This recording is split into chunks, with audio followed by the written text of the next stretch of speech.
이제 너희가 아비멜렉을 세워 왕으로 삼았으니 너희가 행한 것이 과연 진실하고 의로우냐? 이것이 여룻바알과 그의 집을 선대함이냐? 이것이 그의 손이 행한 대로 그에게 보답함이냐? 우리 아버지가 전에 죽음을 무릅쓰고 너희를 위하여 싸워 미디안의 손에서 너희를 건져냈거늘 너희가 오늘 일어나 우리 아버지의 집을 쳐서 그의 아들 70명을 한 바위 위에서 죽이고 그의 여종의 아들 아비멜렉이 너희 형제가 된다고 그를 세워 세겜 사람들 위에 왕으로 삼았도다. 만일 너희가 오늘 여룻바알과 그의 집을 대접한 것이 진실하고 의로운 일이면 너희가 아비멜렉으로 말미암아 기뻐할 것이요 아비멜렉도 너희로 말미암아 기뻐하려니와 그렇지 아니하면 아비멜렉에게서 불이 나와서 세겜 사람들과 밀로의 집을 살을 것이요 세겜 사람들과 밀로의 집에서도 불이 나와 아비멜렉을 살을 것이니라. 요담이 그의 형제 아비멜렉 앞에서 도망하여 피해서 부엘로 가서 거기에 거주하니라. 아비멜렉이 이스라엘을 다스린 지 3년에 하나님이 아비멜렉과 세겜 사람들 사이에 악한 영을 보내심에 세겜 사람들이 아비멜렉을 배반하였으니 이는 여룻바알의 아들 70명에게 저지른 포악한 일을 갚되 그들을 죽여 피 흘린 죄를 그들의 형제 아비멜렉과 아비멜렉의 손을 도와 그의 형제들을 죽이게 한 세겜 사람들에게로 돌아가게 하심이라. 세겜 사람들이 산들의 꼭대기에 사람을 매복시켜 아비멜렉을 엿보게 하고 그 길로 지나는 모든 자를 다 강탈하게 하니 어떤 사람이 그것을 아비멜렉에게 알리니라. 에베스의 아들 가알이 그의 형제와 더불어 세겜에 이르니 세겜 사람들이 그를 신뢰하니라. 그들이 밭에 가서 포도를 거두어다가 밟아 짜서 연회를 베풀고 그들의 신당에 들어가서 먹고 마시며 아비멜렉을 저주하니 에베스의 아들 가알이 이르되 아비멜렉은 누구며 세겜은 누구기에 우리가 아비멜렉을 섬기리요? 그가 여룻바알의 아들이 아니냐? 그의 신복은 스불이 아니냐? 차라리 세겜의 아버지 하몰의 후손을 섬길 것이라 우리가 어찌 아비멜렉을 섬기리요? 이 백성이 내 수하에 있었더라면 내가 아비멜렉을 제거하였으리라 하고 아비멜렉에게 이르되 내 군대를 증원해서 나오라. 그 성읍의 방백 수불이 에베스의 아들 가알의 말을 듣고 노하여 사자들을 아비멜렉에게 가만히 보내어 이르되 보소서, 에베스의 아들 가알과 그의 형제들이 세겜에 이르러 그 성읍이 당신을 대적하게 하니 당신은 당신과 함께 있는 백성과 더불어 밤에 일어나 밭에 매복하였다가 아침 해 뜰 때 당신이 일찍 일어나 이 성읍을 엄습하면 가알 및 그와 함께 있는 백성이 나와서 당신을 대적하리니 당신은 기회를 보아 그에게 행하소서.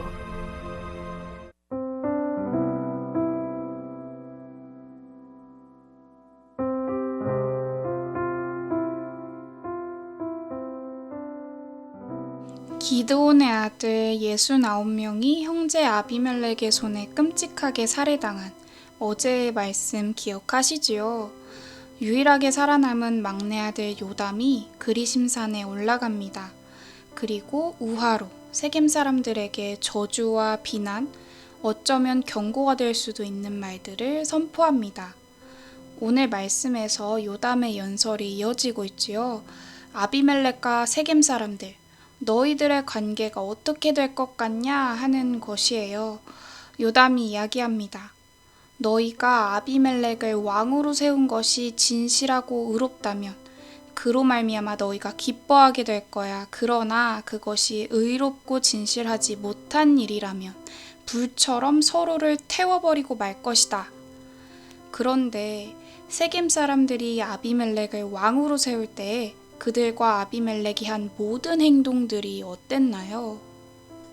여룻바알, 즉 기드온이 미디안의 손에서 이스라엘을 구원했을 때에 한 이야기가 있어요.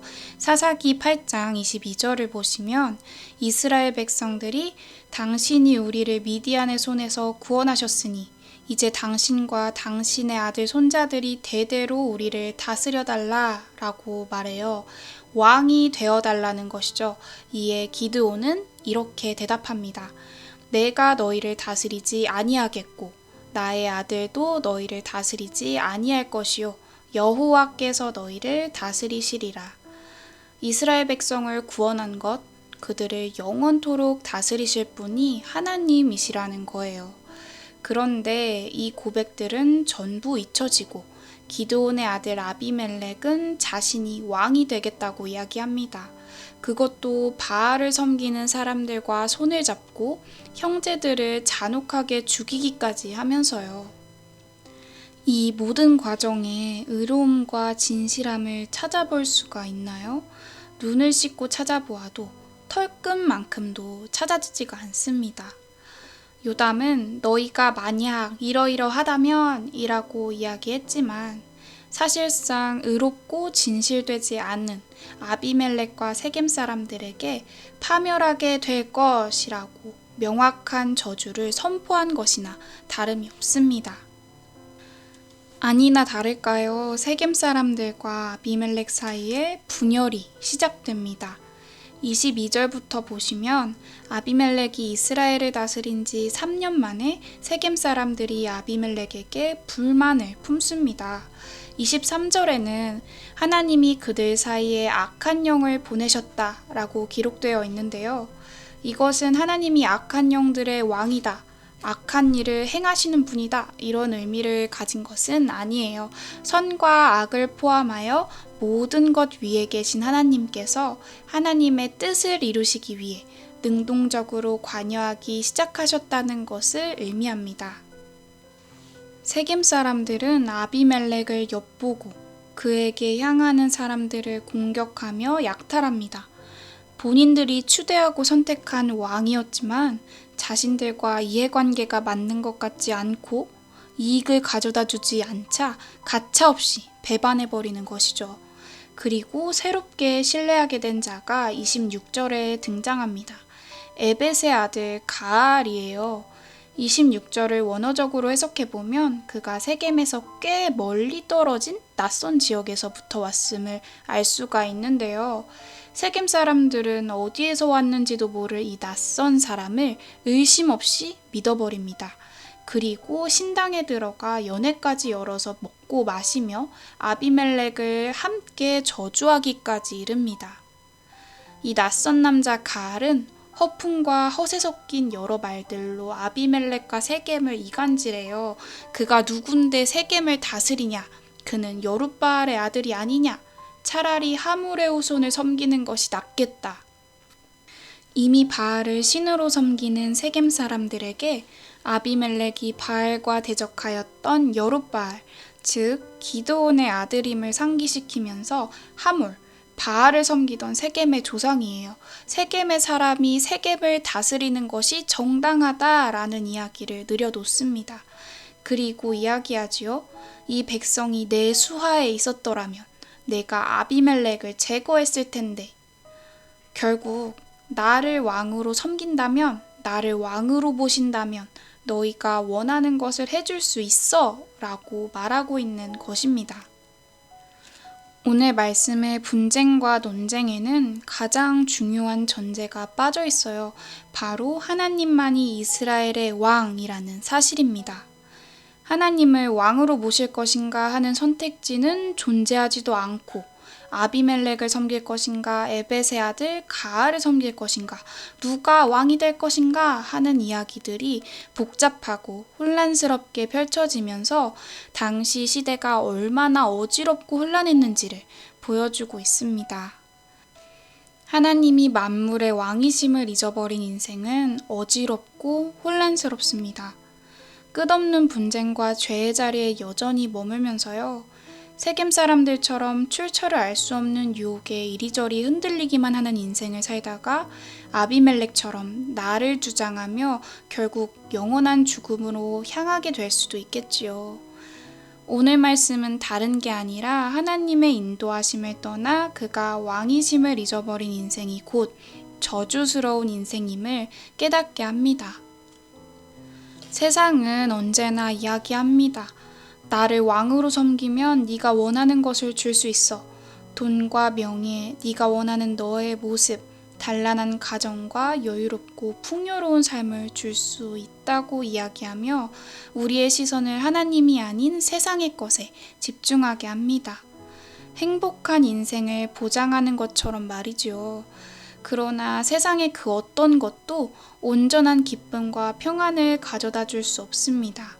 진정한 행복을 주지 않아요. 줄 수도 없지요. 사실 하나님이 우리 인생의 왕이시라는 사실은 이미 정해져 있는 것입니다. 온천하 만물을 하나님이 지으신 그 순간으로부터 그가 우리의 인생을 통치하신다는 것은 이미 확정된 사실이에요. 그 다스리심을 부인하고 땅의 것들을 왕으로 삼고 달려가는 인생은 고통과 아픔을 경험하는 인생이 되는 것이 당연할지도 모릅니다. 스스로 죄를 선택하고 스스로 고통에 빠지게 되는 것이지요. 오늘 묵상 질문입니다. 하나님이 내 인생의 왕이심을 정말로 인정하고 계십니까? 하나님은 내가 왕이다 라고 주장하는 혹은 네가 네 인생의 주인이야 라고 속삭이는 세상 한가운데에 있는 우리를 방치하고 방관하지 않으세요. 때로는 보호하심으로, 때로는 내버려 두심으로 아주 능동적이고 적극적으로 함께 하십니다. 우리의 생명을 살리기 위해, 우리와 영원까지 함께 하시기 위해 지금 이 순간도 쉬지 않고 일하시고 계십니다. 포기하지 않으시는 하나님의 사랑을 기억하며 오늘 하루를 하나님께 내어드리는, 하나님만이 나의 주인이심을 인정하시는 의롭고 진실한 너나들이 온 성도님들 되시기를 축복합니다. 기도하겠습니다. 천하 만물의 주인이신 하나님께서 우리의 삶을 이끌어 가시도록 기꺼이 물러서겠습니다. 그때 누리게 하실 온전한 기쁨과 평안을 기대하고 또 구합니다. 하나님께서 왕 되어주셔서 혼란스러운 세상에서도 진리를 찾아 쉬지 않고 걸어가는 하나님의 백성, 주의 자녀된 삶 살도록 우리를 인도해 주시옵소서. 예수님의 이름으로 기도드립니다. 아멘.